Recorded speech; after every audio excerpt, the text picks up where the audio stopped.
Welcome, ladies and gentlemen, to another movie review. This time, me and Eris are talking about Maleficent Mistress of Evil, the sequel to the first movie, Maleficent, from Disney.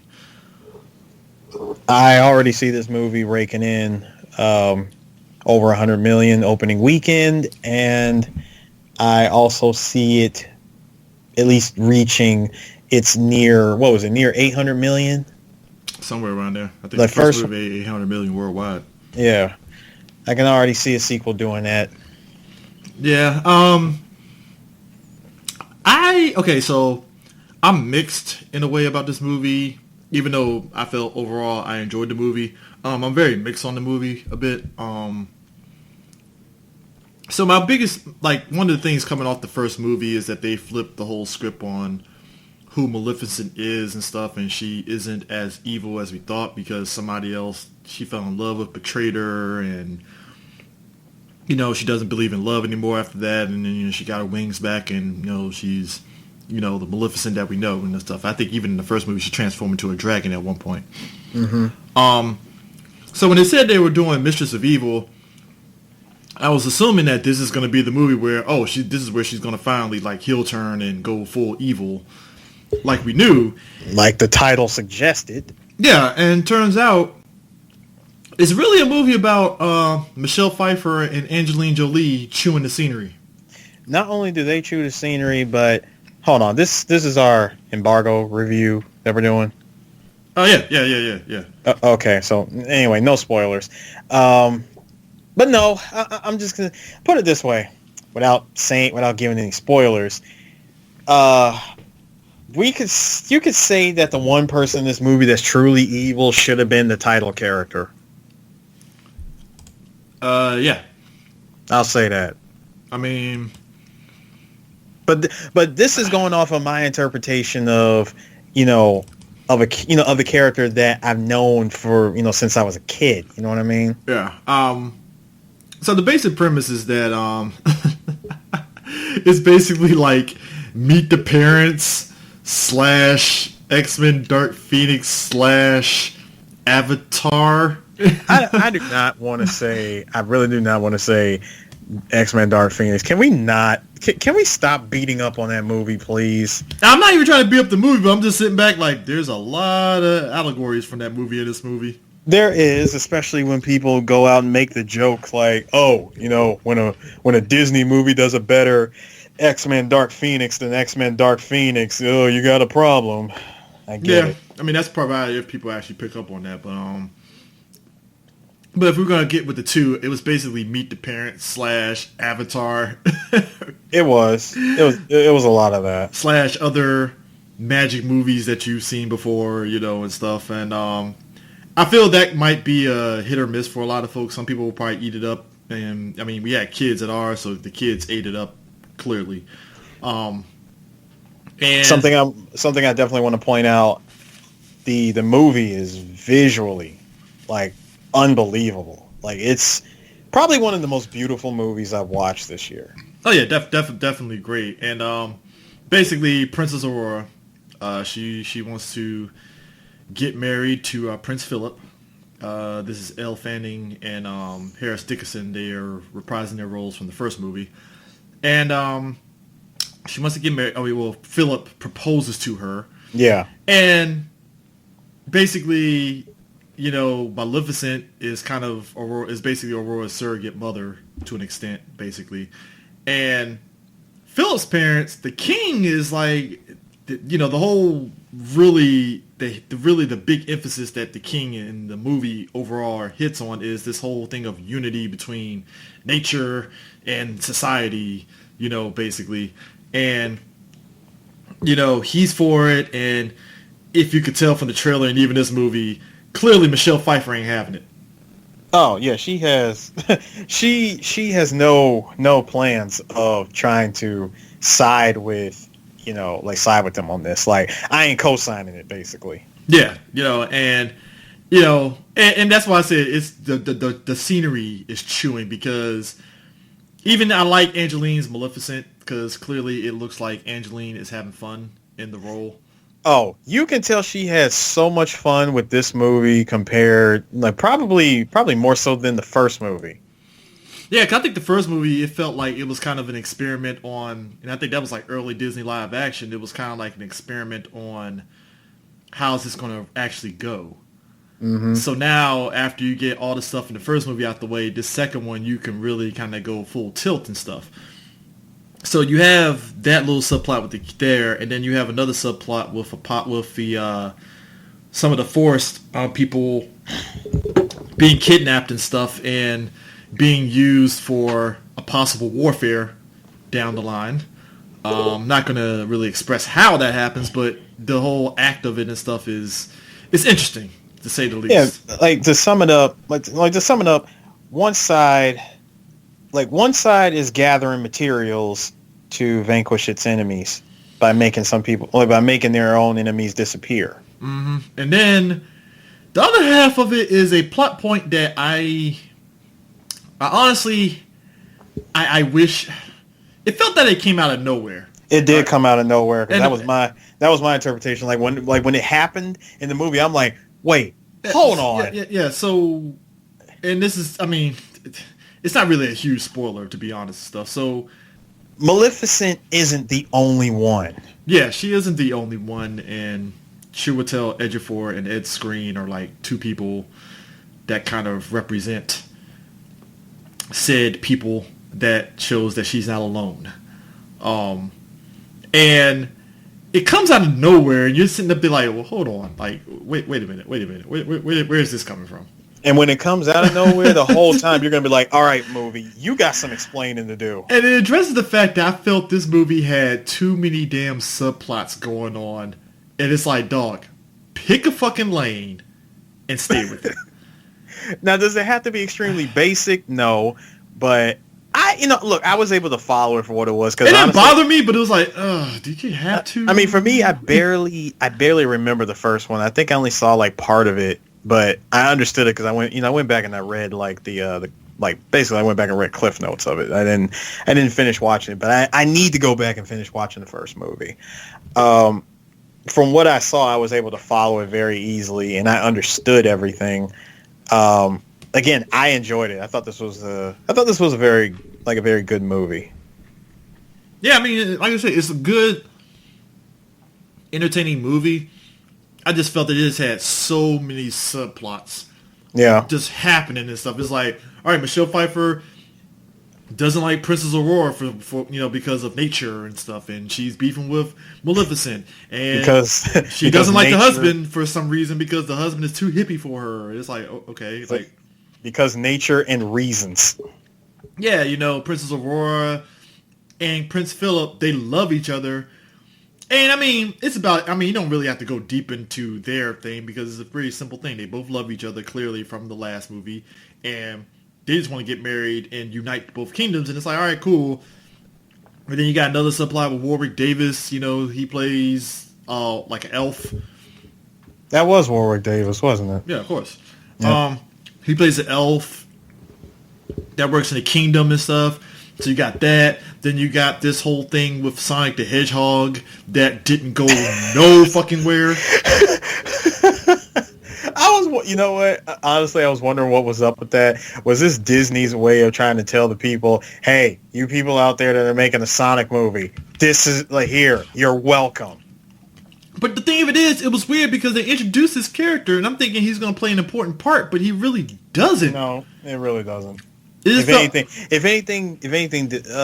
there's anything that character played was he played the movie trying to tell the movie, hey, here's where, this is what's really going on.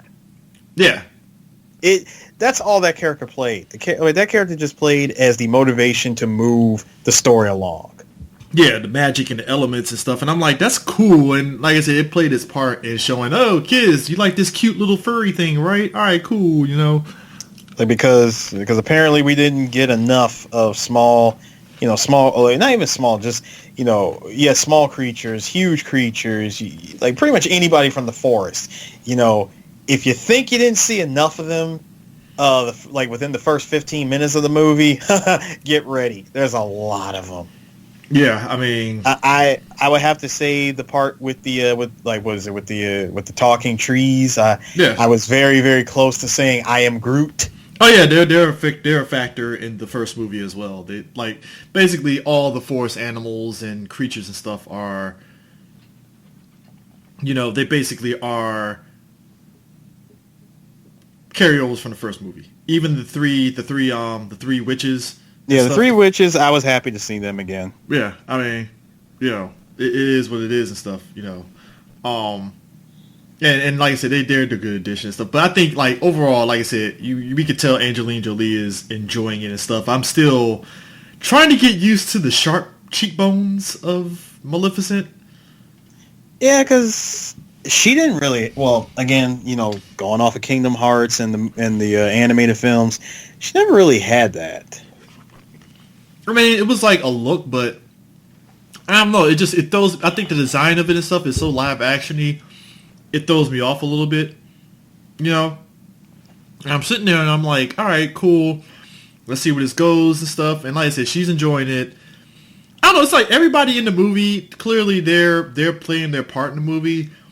But like I said, when it came to the Chiwetel Ejiofor thing, it just comes out of nowhere. And it's like, all right, I guess we got to build up some lore for this now. And the movie slows down a little bit.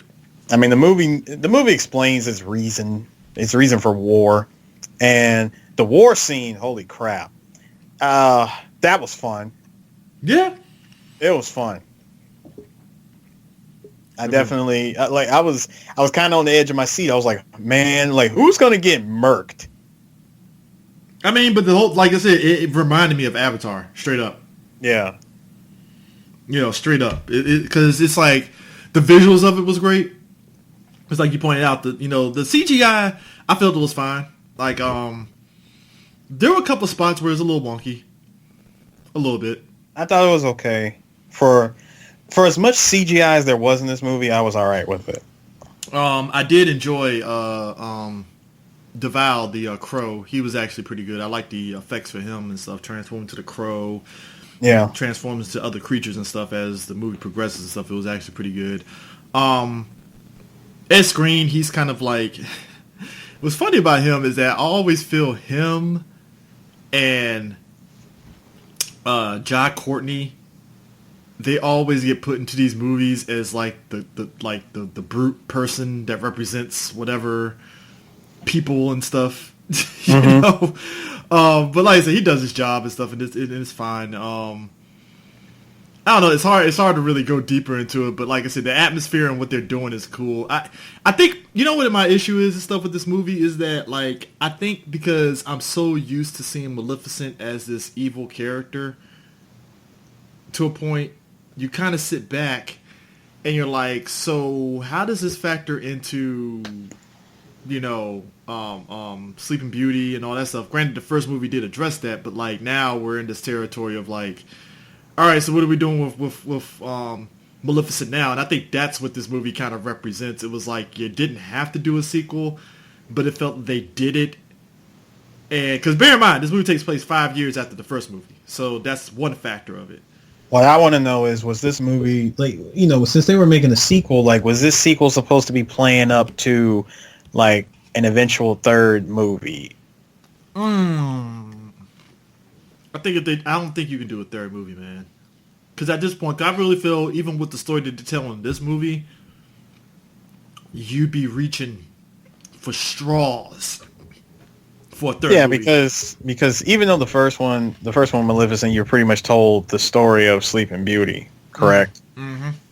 So you really can't make the actual third movie and call it Sleeping Beauty unless it's Sleeping Beauty with a super twist. Well, that was the thing. I thought, like you said, the Mistress of Evil thing, I'm thinking this is where she's going to go evil, and there was going to be a twist on Sleeping Beauty, and there was going to be something there where Michelle Pfeiffer ends up, being the protector for Aurora now instead of... Like, I thought that was what was going to happen, but it was just like, huh.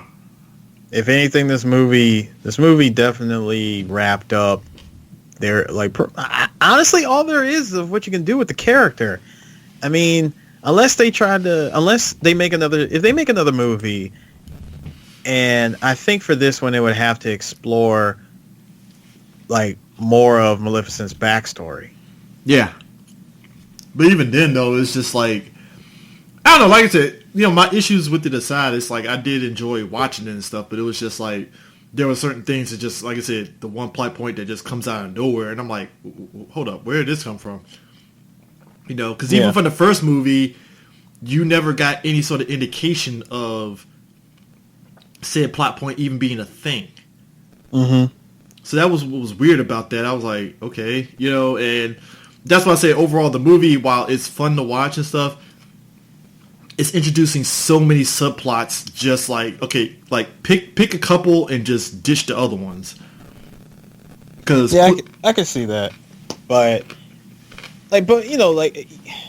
everybody that has everyone's gonna have their opinion about this movie. Me personally, I enjoyed it for what it was. Yeah, there was a lot of subplots going on, as you pointed out, but I was able to at least follow them. Oh yeah, you can follow it. It's just, I think it's one of those things where it was just so much, And hold on, and even though I was able to follow them, there were some subplots where I would go, okay, so what was really the point of all this? Like, again, Sonic the Hedgehog. What was the purpose?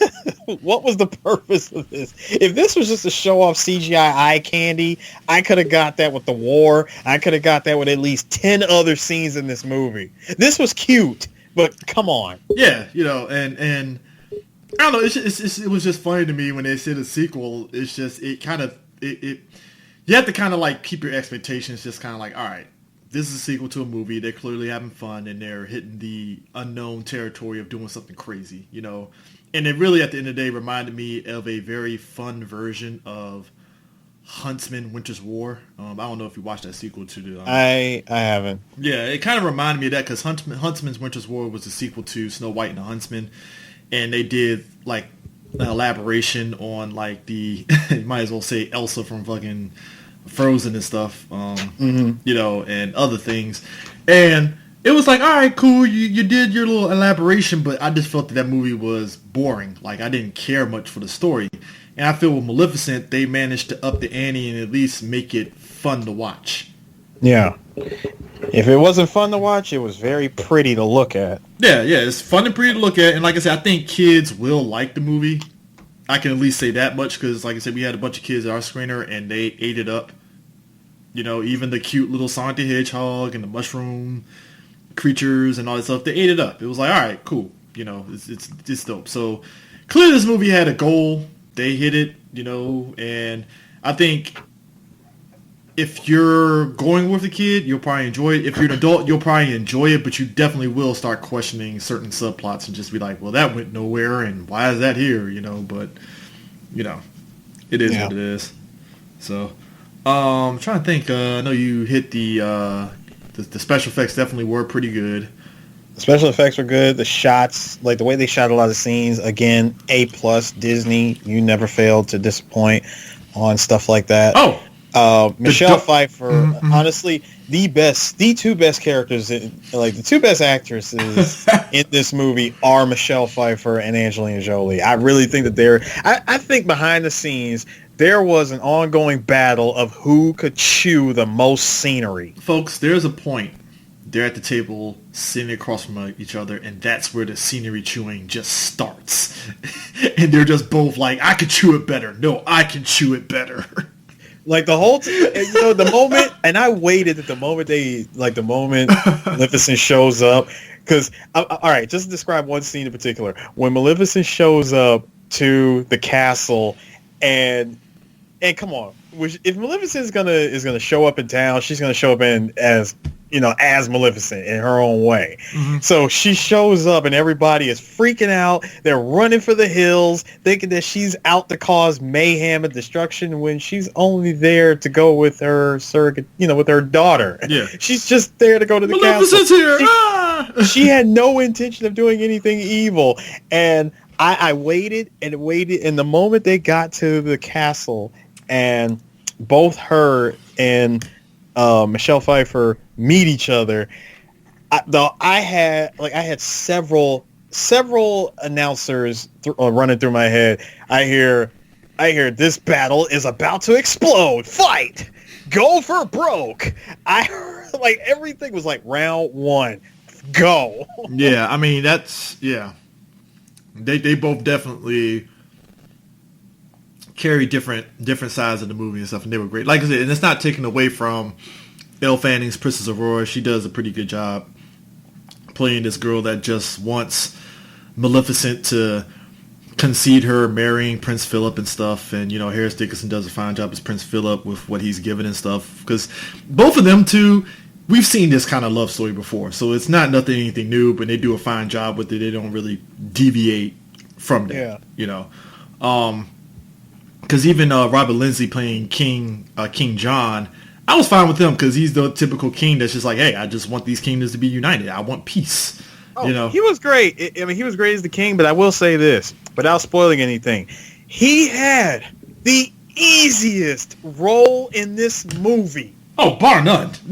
The easiest role. I'm like, dude, this was probably your easiest hookup ever. Oh yeah, definitely. I mean no complaints there. I mean, seriously. But yeah, I genuinely cannot be mad at that. I'm like, you know what? You deserve that. Yeah, you deserved it. This was the easiest role you played, mm-hmm. And you had fun with it. Oh yeah, so, I'm sitting. From a visual standpoint, I'm giving this movie like really an 8.